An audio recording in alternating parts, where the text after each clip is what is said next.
नमस्कार विद्यार्थी मित्रांनो, तुमचं सर्वांचं परत एकदा यश प्राप्ती स्टडी पॉईंट ऑनलाईन प्लॅटफॉर्मवर सहर्ष स्वागत आहे. आपण पाहिलं होतं मागील व्हिडिओमध्ये आपण जिओग्राफीचे प्रश्न ॲनालिसिस केले होते. त्या व्हिडिओसाठी सर्वांचा प्रतिसाद चांगला भेटलेला आहे. आपण आज स्पेशल करंट अफेअरचे क्वेश्चन ॲनालिसिस करणार आहोत, जेणेकरून तुम्हाला 2025च्या सर्व स्पर्धा परीक्षेच्या तयारीसाठी अत्यंत उपयुक्त ठरतील. आणि आपण आज असे प्रश्न पाहणार आहोत की आयोग करंट अफेअरमध्ये कोणते प्रश्नावर जास्त भर देतो आणि आयोग कोणत्या पॅटर्न फॉलो करतो. आपण पाहतो की बरेच मुलं करंट अफेअरमध्ये गोंधळून जातात आणि फापट पसारा भरपूर वाचत बसत असतात. आपण फापट पसारा न वाचत बसण्यापेक्षा आयोग कोणती डिमांड करतो आपल्याकडून याच्याकडे पाहूया. आपण प्रश्न क्रमांक पहिला पाहूया. आपण कोणते राज्य परमाणु परियोजनामध्ये भाग घेणारे देशातील पहिले राज्य ठरले आहे. तर याचे योग्य आन्सर असेल पर्याय क्रमांक 1 महाराष्ट्र. महाराष्ट्र राज्य हे परमाणु परियोजनामध्ये भाग घेणारे देशातील पहिले राज्य ठरले आहे. प्रश्न क्रमांक 2 पाहूया. आपण छत्रपती क्रीडा जीवनगौरव पुरस्कार मिळवणाऱ्या पहिल्या महिला कोण. तर याचे योग्य आन्सर असेल पर्याय क्रमांक 1 शकुंतला खटावरकर. छत्रपती क्रीडा जीवनगौरव पुरस्कार मिळवणाऱ्या पहिल्या महिला म्हणजे शकुंतला खटावरकर ह्या आहेत. छत्रपती क्रीडा जीवनगौरव पुरस्काराची सुरुवात 2001 पासून करण्यात आली आणि शकुंतला खटावरकर यांना 1978ला अर्जुन पुरस्काराने पण सन्मानित करण्यात आले होते. प्रश्न क्रमांक 3 पाहूया. आपण संगीत क्षेत्रातील सर्वोच्च पुरस्कार गानसम्राज्ञी लता मंगेशकर 25 एप्रिल 2025 रोजी पुरस्काराने कोणाला घोषित करण्यात आले. तर याचे योग्य आन्सर असेल पर्याय क्रमांक 2 पंडित भीमराव पांचाळ. जे संगीत क्षेत्रातील सर्वोच्च पुरस्कार आहे गानसम्राज्ञी लता मंगेशकर, हा पुरस्कार 2025 मध्ये पंडित भीमराव पांचाळ यांना देण्यात आला. प्रश्न क्रमांक 4 पाहूया. आपण राज्याचे मुख्य आयुक्त म्हणून कोणी शपथ घेतली. तर याचे योग्य आन्सर असेल पर्याय क्रमांक 2 राहुल पांडे. प्रश्न क्रमांक 5 चालू करण्यापूर्वी जर तुम्ही आपल्या चॅनलला नवीन असाल तर प्लीज लाईक अँड सबस्क्राईब करायला विसरू नका, जेणेकरून तुम्हाला या व्हिडिओचं सर्वप्रथम नोटिफिकेशन पडेल. चला प्रश्न क्रमांक 5 पाहूया. आपण FBI महासंचालक पदवी कोणाची नियुक्ती करण्यात आली. तर याचे योग्य आन्सर असेल पर्याय क्रमांक 1 काश पटेल. FBI महासंचालक पदवी काश पटेल यांची नियुक्ती करण्यात आली. आपण FBI फुल फॉर्म पाहूया. FBI federal bureau of investigation ही एक अमेरिकेच्या देशांतर्गत गुप्तचर संस्था आहे आणि FBI स्थापना 1908 साली करण्यात आली. आपण भारतामधले जे गुप्तचर संस्था याच्याबद्दल माहिती पाहूया. रॉचं बऱ्याच वेळेस फुल फॉर्म आपल्याला विचारलेला आहे. रॉ म्हणजे रिसर्च अँड ॲनालिसिस विंग, ही देशाबाहेरील काम करते.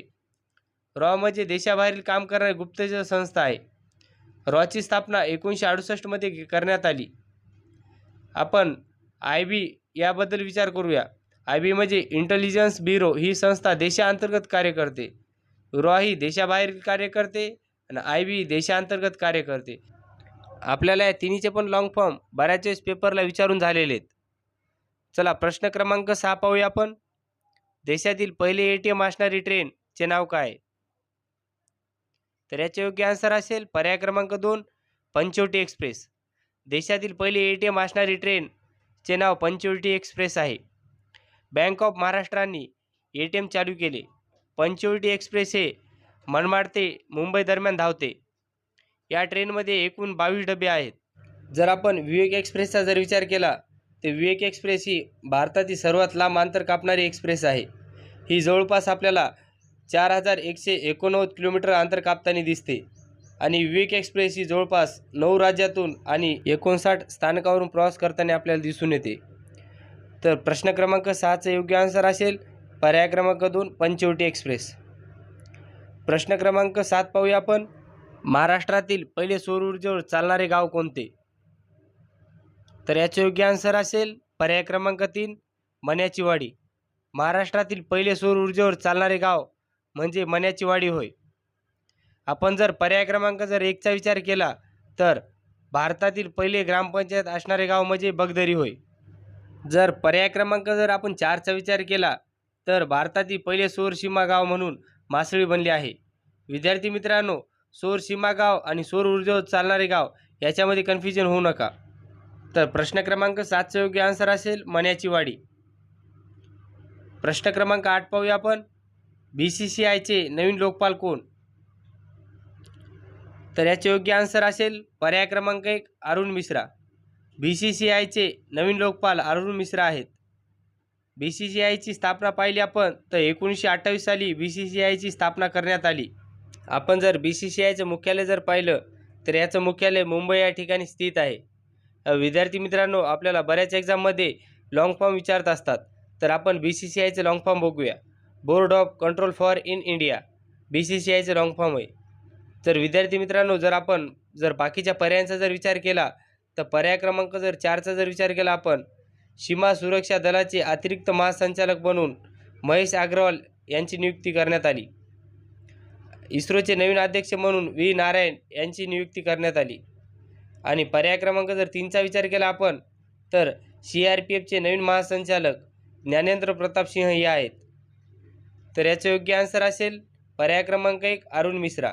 BCCIचे नवीन लोकपाल अरुण मिश्रा आहेत. विद्यार्थी मित्रांनो, आपले हे कंटेंट खूप अत्यंत महत्त्वाचे आहे, कारण की तुम्हाला 2025च्या प्रत्येक एक्झामसाठी अत्यंत उपयुक्त ठरतील. चला, प्रश्न क्रमांक 9 चालू करण्यापूर्वी जर तुम्ही आपल्या या चॅनलला नवीन असाल तर प्लीज लाईक अँड सबस्क्राईब करायला विसरू नका, जेणेकरून तुम्हाला प्रत्येक व्हिडिओचं नोटिफिकेशन सर्वात प्रथम पडेल. चला, प्रश्न क्रमांक 9 पाहूया आपण. छत्रपती शिवाजी महाराजांचे महाराष्ट्रातील पहिले मंदिर कोठे उभारण्यात आले आहे? तर याचे योग्य आन्सर असेल पर्याय क्रमांक 1 भिवंडी. छत्रपती शिवाजी महाराजांचे महाराष्ट्रातील पहिले मंदिर भिवंडी या ठिकाणी उभारण्यात आले आहे. आपण याबद्दल अत्यंत महत्त्वाची माहिती पाहूया. या मंदिराचे उद्घाटन महाराष्ट्राचे मुख्यमंत्री देवेंद्र फडणवीस यांनी केले. हे मंदिर महाराष्ट्रातील नव्हे तर भारतातील पहिले छत्रपती शिवाजी महाराजांचे मंदिर असणार आहे. भिवंडी हे ठिकाण ठाणे जिल्ह्यामध्ये आहे. आपण यांचे रचनाकार बघूया. रचनाकार विजयकुमार पाटील आहेत. रचनाकार खूप अत्यंत महत्त्वाचे आहेत, कारण की आयोग अशावर जास्त भर देत असतो. पुतळा जवळपास 6.5 फूट उंच असणार आहे व अरुण योगीराज यांनी या पुतळा बनवला. तर प्रश्न क्रमांक 9चं योग्य आन्सर असेल पर्याय क्रमांक 1 भिवंडी. प्रश्न क्रमांक 10 पाहूया आपण. भारतातील पहिले AI विद्यापीठ कोठे स्थापित करण्यात येणार आहे? तर याचे योग्य आन्सर असेल पर्याय क्रमांक 2 पनवेल. भारतातील पहिले AI विद्यापीठ पनवेल या ठिकाणी उभारण्यात येणार आहे. पनवेल हे ठिकाण रायगड जिल्ह्यामध्ये आहे. आपण AI बद्दल अत्यंत महत्त्वाची माहिती पाहूया, कारण की 2023-24च्या एक्झाममध्ये AIचा फुल फॉर्म बऱ्याच वेळेस एक्झामला विचारून झालेला आहे. पाहूया फुल फॉर्म. AI म्हणजे आर्टिफिशियली इंटेलिजन्स होय. आपण माहिती तंत्रज्ञान मंत्री कोण आहेत ते पण पाहूया. माहिती तंत्रज्ञान मंत्री हे आशिष शेलार आहेत. आपण जर बाकींच्या पर्यायांचा विचार केला तर पर्याय क्रमांक 1 लोणेर. डॉक्टर बाबासाहेब आंबेडकर तंत्रज्ञान विद्यापीठ लोणेर ठिकाण येथे स्थित आहे. लोणेर हे रायगड जिल्ह्यामध्ये आहे. जर पर्याय क्रमांक 4चा विचार केला आपण तर पर्याय क्रमांक 4 महाराष्ट्रातील पहिले मराठी भाषा विद्यापीठ रिद्धपूर हे अमरावती जिल्ह्यामध्ये स्थित आहे. पर्याय क्रमांक 3चा विचार केला आपण तर देशातील पहिले आदिवासी विद्यापीठ नाशिक या ठिकाणी स्थित आहे. आणि AIची तिसरी शिखर परिषदेचे अध्यक्ष पंतप्रधान नरेंद्र मोदी हे होते. प्रश्न क्रमांक 10चा योग्य आन्सर असेल पर्याय क्रमांक 2 पनवेल. प्रश्न क्रमांक 11 पाहूया आपण. भारतातील पहिले ट्रॉफिक लाईट फ्री शहर कोणते? तर याचे योग्य आन्सर असेल पर्याय क्रमांक 3 कोटा. भारतातील पहिले ट्रॅफिक लाईट फ्री शहर म्हणजे कोटा होय. आपण अत्यंत महत्त्वाची माहिती पाहूया बाकीच्या पर्यायांची. पर्याय क्रमांक 1 उदयपूर. उदयपूर हे भारतातील पहिले पाणथळ शहर आहे. पर्याय क्रमांक 2चा विचार केला आपण तर भारतातील पहिले AI शहर म्हणजे लखनौ होय. मी तुम्हाला मागच्या क्वेश्चनमध्ये AI बद्दल चांगली अत्यंत महत्त्वाची माहिती दिलेली आहे, कारण की आयोग AI बद्दल माहिती खूप विचारत आहे सध्याच्याला. पर्याय क्रमांक 4चा विचार केला आपण तर पर्याय क्रमांक 4 वाराणसी. देशातील पहिले हिंदी साहित्य संग्रहालय वाराणसी येथे आहे. तर प्रश्न क्रमांक 11चा योग्य आन्सर असेल पर्याय क्रमांक 3 कोटा. प्रश्न क्रमांक 12 पाहूया आपण. पंतप्रधानाद्वारे पुण्यश्लोक अहिल्यादेवी होळकर महिला स्टार्टअप योजना कोणत्या राज्याने सुरू केली आहे? तर प्रश्न क्रमांक 12चं योग्य आन्सर मला तुम्ही कमेंटमध्ये सांगा. मी उद्याच्या व्हिडिओमध्ये तुम्हाला याचं योग्य आन्सर सांगेल. चला विद्यार्थी मित्रांनो, तुम्हाला हे व्हिडिओ कसे वाटले कसे नाही मला कमेंटमध्ये सांगा, जेणेकरून मी तुमच्यासमोर असेच नवीन व्हिडिओ घेऊन येतो. भेटूया आपण पुढच्या व्हिडिओमध्ये. जय हिंद, जय महाराष्ट्र.